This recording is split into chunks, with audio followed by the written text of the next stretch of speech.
انا انزلناہ فی لیلۃ مبارکہ انا کنا منذرین، ہم نے اسے بابرکت رات میں اتارا ہے، بے شک ہم ڈرانے والے ہیں۔ کس کی بات ہو رہی ہے؟ قرآن کی بات ہو رہی ہے۔ اس رات میں ہر ایک مضبوط کام کا فیصلہ کیا جاتا ہے، ٹھیک ہے، یعنی کہ اس رات میں سارے جو دنیا میں جو سارے کے جو دنیا کے ایک سال کے جو فیصلے ہوتے ہیں نا، فرشتوں کے سپرد کیے جاتے ہیں، اور ہمارے پاس سے حکم ہو کر ہم ہی رسول بنا کے، یعنی کس کے ساتھ موت کا معاملہ ہے، کس کو زندگی دینی ہے، کس کے ساتھ شفا کا معاملہ ہے، کس کو بیمار، ساری چیزیں جو ہے نا وہ تو یہ اس رات کو ہمارا عبادت میں ہونا اس لیے بڑا ضروری ہے۔ اور اس رات فرشتے اترتے ہیں اتنے کہ پیر رکھنے کی جگہ نہیں ہوتی، زمین پہ اتر جاتے، زمین فرشتوں سے بھر جاتی ہے۔ یہ بھی ایک انعام اکرام کی بات ہے۔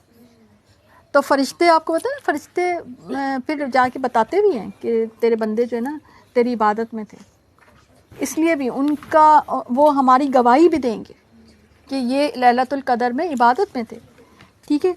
اور ہمارے پاس سے ہی حکم ہو کے ہم ہی رسول بنا کر بھیجنا، آپ کی رب کی مہربانی سے، وہی ہے سننے والا جو رب ہے، جاننے والا جو رب ہے آسمانوں کا اور زمین کا، ٹھیک ہے۔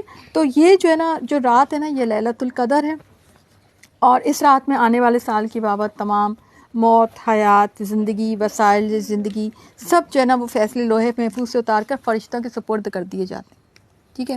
اچھا، اب اس میں اس رات میں اب اس کی کیا ہے کہ نبی کریم صلی اللہ علیہ وسلم نے اس کو کہا کہ 21، 23، 25، 27 اور 29 یعنی طاق راتوں میں اس کو تلاش کرو۔ اور نبی کریم صلی اللہ علیہ وسلم کو اس کا علم ایک دفعہ دیا بھی گیا تھا۔ نبی کریم صلی اللہ علیہ وسلم جلدی جلدی نکلے کہ امت کو بتائیں، لیکن دیکھا کہ کچھ لوگ جھگڑ رہے تھے، تو اس جھگڑے کی وجہ سے وہ بھلا دیا گیا۔ اس سے پتہ چلتا ہے کہ آپس کے جھگڑے یا قوم کے جھگڑے یا ارد گرد کے جو جھگڑے ہوتے ہیں یہ علم کے اندر انٹرپشن ہوتی ہے، یہ علم بھلوا دیتی ہے، ٹھیک ہے۔ تو وہ بہرحال وہ نہیں بتایا گیا، لیکن اکثر صحابہ کرام کہتے تھے کہ 27ویں رات ہے، یہ بھی بتایا کرتے تھے۔ لیکن یہ بھی ہے کہ نبی کریم صلی اللہ علیہ وسلم نے جب کہا ہے کہ تلاش کرو تو پھر تلاش کرو، اور یہ ہر سال چینج ہوتی ہے۔ یہ بھی صحابہ کرام کی ایک روایت سے یہ بھی پتہ چلتا ہے کہ ہر سال یعنی کسی رات کچھ ہے، کسی رات کچھ ہے، ٹھیک ہے نا، یعنی کسی رات 21 ہوگی۔ اس کی نشانیاں ہیں کہ سورج کمزور ہوتا ہے صبح جب نکلتا ہے، لیکن وہ صبح پتہ چلتا ہے نا، وہ پوری رات تو آپ گزار چکے ہیں، ٹھیک ہے۔ اور اس رات میں معتدل موسم ہوتا ہے، یعنی نہ سردی نہ گرمی، ایک نارمل موسم ہوتا ہے۔ اور کتے کا معاملہ بھی آتا ہے کہ وہ بھی نہیں بھونکتا کیونکہ فرشتے زیادہ ہوتے ہیں نا۔ تو اچھا، آپ کو پتہ ہے شیطان ہوتے ہیں اور اس طرح کی چیزیں فرشتوں سے دیکھ کے ڈر کے بھاگ جاتے ہیں۔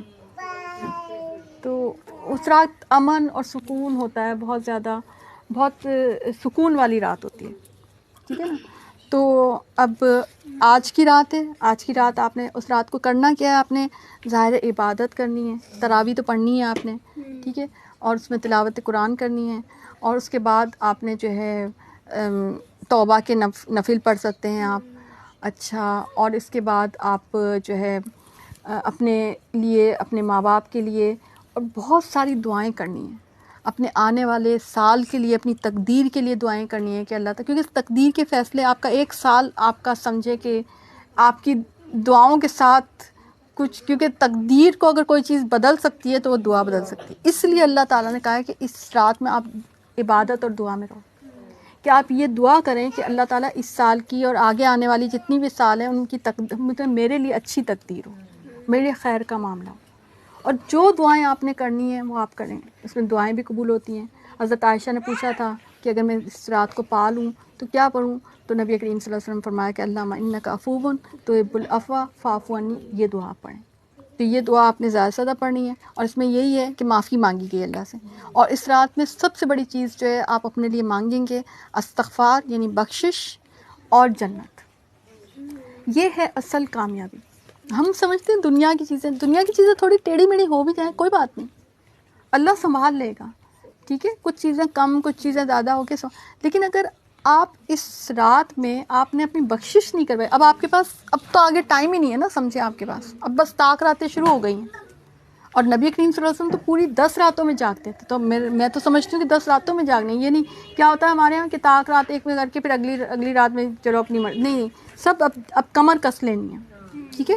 تو اللہ تعالیٰ ہماری عبادتوں کو قبول فرمائے، اور اللہ تعالیٰ جو ہے نا ہمیں ایک توفیق دے کہ ہم بہترین سے بہترین عبادتیں کرتے رہیں، اور سب سے بڑھ کر یہ کہ تسبیح کرنی ہے، اور اپنے جو باقی معاملات ہیں نا، یہ کھانے پینے کے، یہ میں سیریس بیسس پہ کہہ رہی ہوں کہ نا یا اس کو تھوڑا یا تو آپ نا دن میں کر لیں، یعنی آپ کی رات جو ہے نا ڈسٹرب نہیں ہونی چاہیے. ٹھیک ہے، سحری کا معاملہ ہو گیا، تھوڑا کم کھا لیں، کیا فرق پڑ جاتا ہے.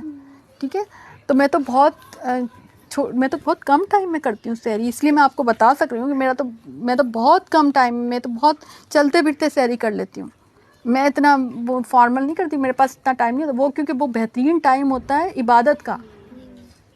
کیا آتا ہے مومنین کے بارے میں کہ وہ ٹائم ہے استغفار کا. وہ ٹائم تو سحر کے وقت تو استغفار سب سے زیادہ قبول ہوتی ہے، جو آپ اپنے لیے مغفرت مانگتے ہیں، جو بھی دعائیں مانگتے ہیں.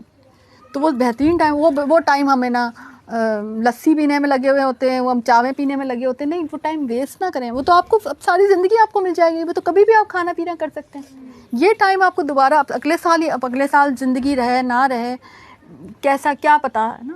تو اس لیے یہ جو ہے نا اس کو اویل کر لیں آپ نا. ٹھیک ہے.